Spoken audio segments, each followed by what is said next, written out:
Are you the victim of narcissistic abuse, or are you still trying to figure it out and see if it applies to you and your situation? In this video, I'm going to go over some things that almost all victims of narcissistic abuse deal with in the relationship to help you clarify whether or not this is something that you're dealing with. Welcome to Looking Behind the Mirror, where we explore narcissism and take our lives back as we make sense out of nonsense. As a quick disclaimer, everything I say is based on my opinions and my personal experiences. I'm not a professional, and if you're really struggling, I encourage you to seek professional help. I am providing links below for you. So what are the signs of narcissistic abuse? How do you know if you're in a narcissistically abusive relationship? I know there's a little bit of debate about the use of the term narcissistic abuse, and I think that there's some credibility to people that don't like the use of that phrase because really all abuse is narcissistic.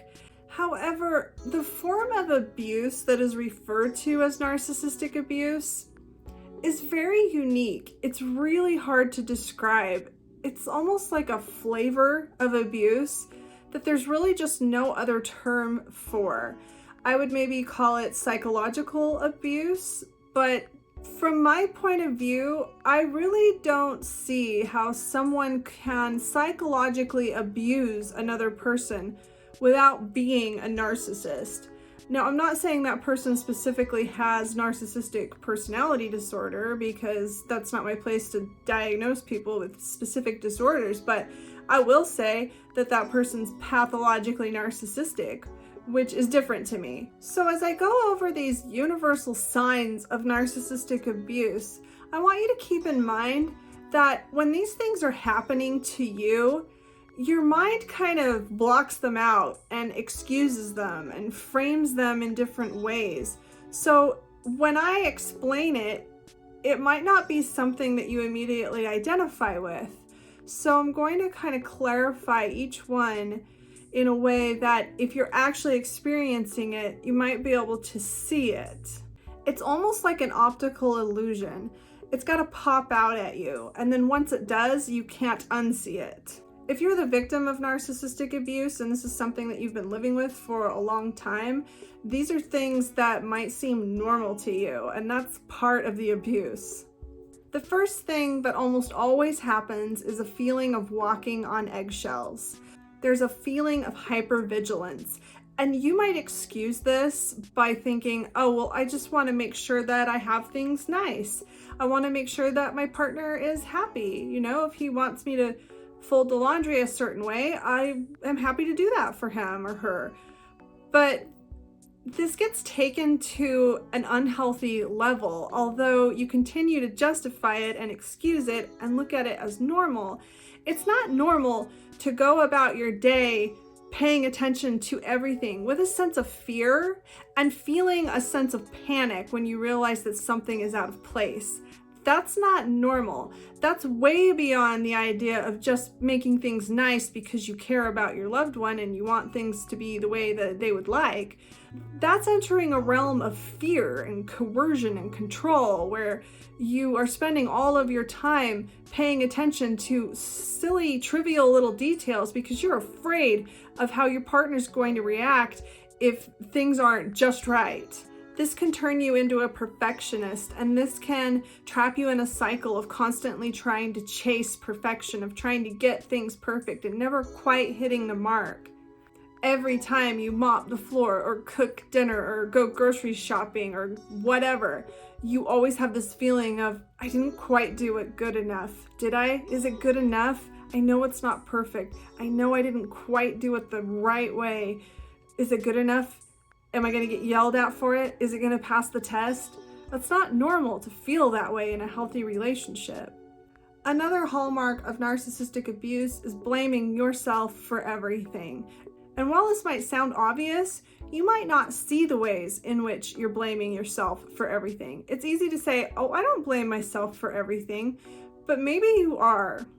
First of all, what is everything? To blame yourself for everything.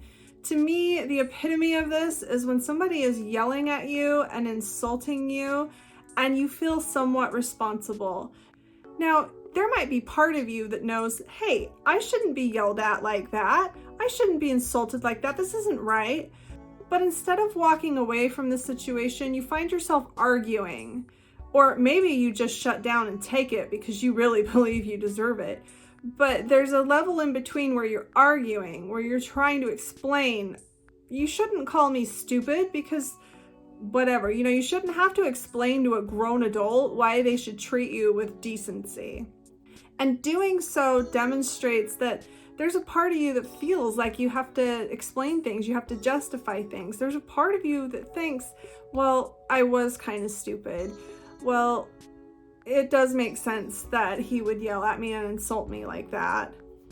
And there's this feeling, this underlying feeling of, I only deserve to be treated well when I have hit the mark. I only deserve to be treated well when I've done the right things that have made him or her happy. Until I can do that, I don't deserve to be treated well. It makes sense if I get yelled at and called names because I didn't do what I was supposed to do. Another hallmark of narcissistic abuse that I don't think would be present in other forms of abuse is confusion. It's incredibly confusing. Things just don't make sense. You spend an enormous amount of energy trying to understand why you're being yelled at and criticized, or what exactly it was you did wrong, or why today something that I did yesterday is now a grievous sin, but yesterday it was just fine and nobody cared. Why? What's going on? And over time, at least for me, I got this feeling that there was something very specific, that there was a pattern to this behavior, that this was pathological. It was so confusing. It was like chasing a ghost. Something wasn't right, but I just couldn't put my finger on it. It's not a matter of somebody getting angry over something and yelling at you and losing their temper. It's much more complicated than that. It's somebody getting angry at you for something that didn't happen and then getting angrier at you as you try to understand what it is they're angry about, and then getting even angrier when you don't understand why they're angry at something that didn't even happen and they can't even tell you why they're angry. And then the next day, something bad actually does happen and they're not angry. I mean, how confusing is that? You end up feeling desperate to try to understand what's going on. You end up Googling their behavior and trying to find answers. You just have this feeling that something can explain this. This just doesn't make sense. This is a something. There's an answer to what's going on here. I just have to figure it out.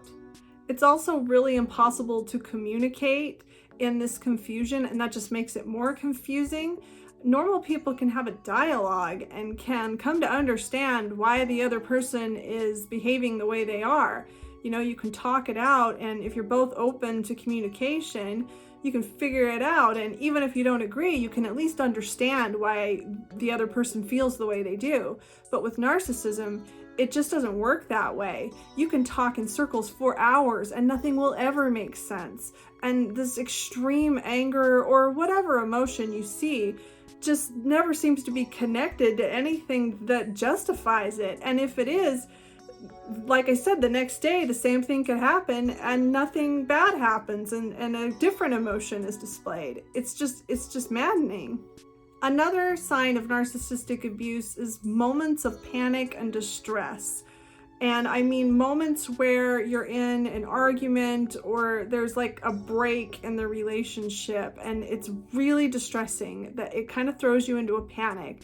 These are the kinds of things that will have you chasing people in the middle of the night or staying up all night long, losing sleep, trying to resolve something, staying in an argument for hours that go nowhere, being preoccupied with whatever's going on all day long, not being able to concentrate.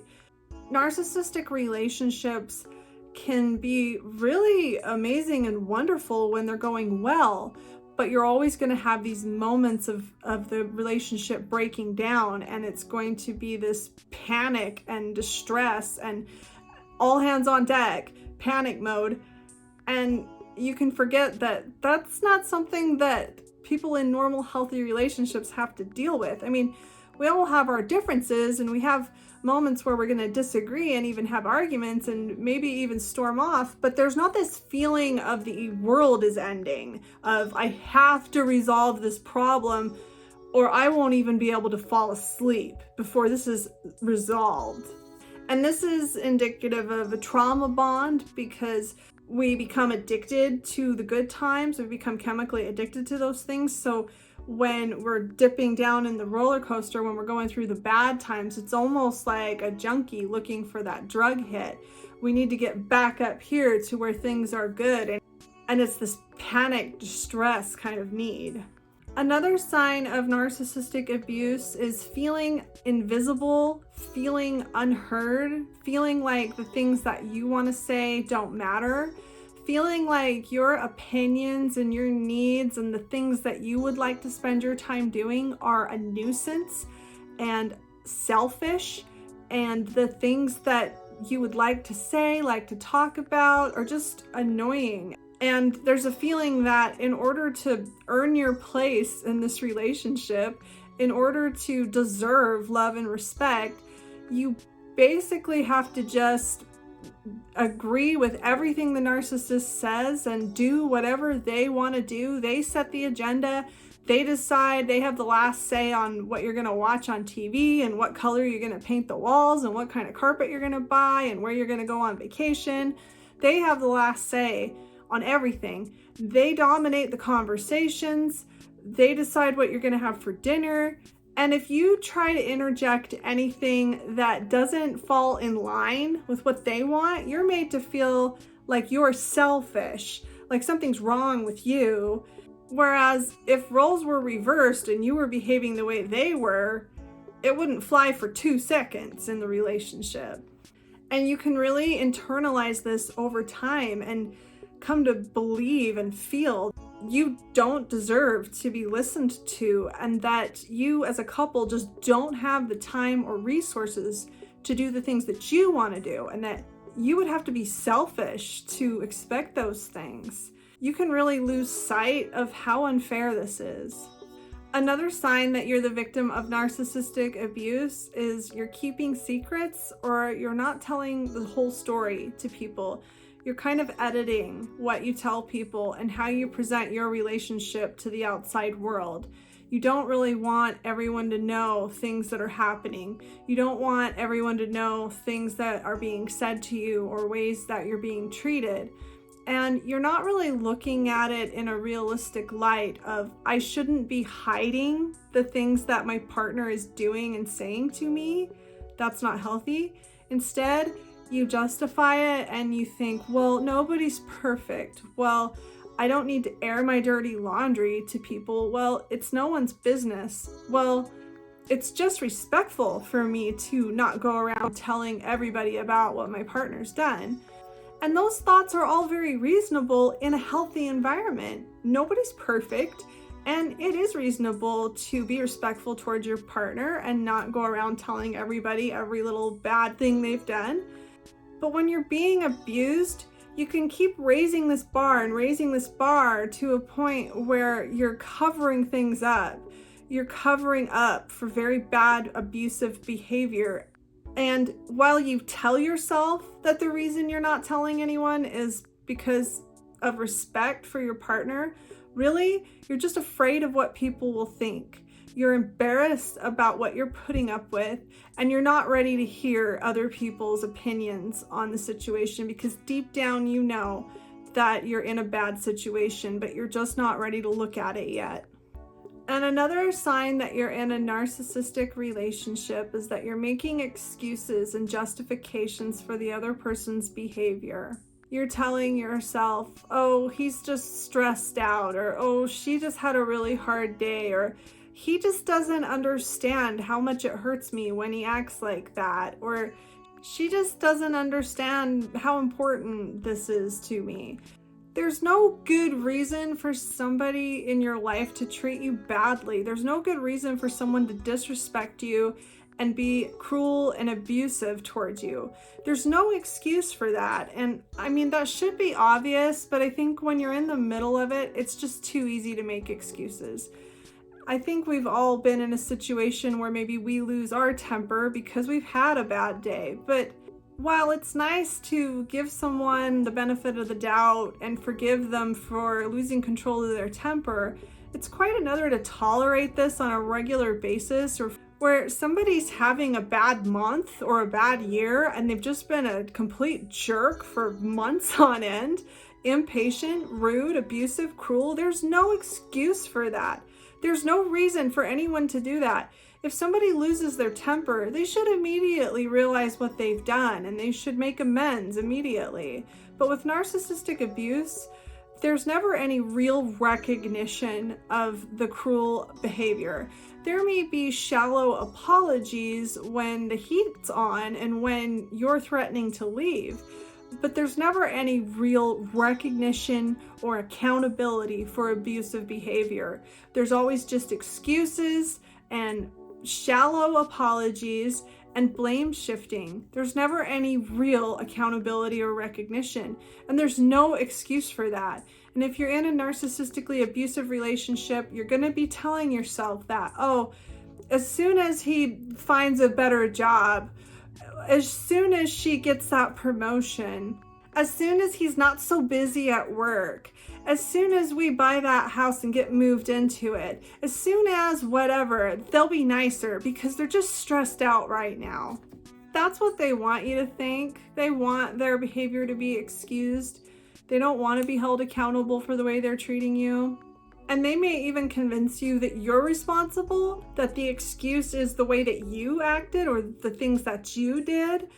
They wouldn't get so angry and mean and abusive if you were just smarter or cleaner or better or whatever. They'll blame it on you, and you might even accept that. Well, okay, as soon as I lose some weight, or as soon as I can keep the kitchen cleaner, or as soon as I make more money, then they'll be nicer to me. Again, that's just unacceptable, and that's definitely a sign of emotional abuse.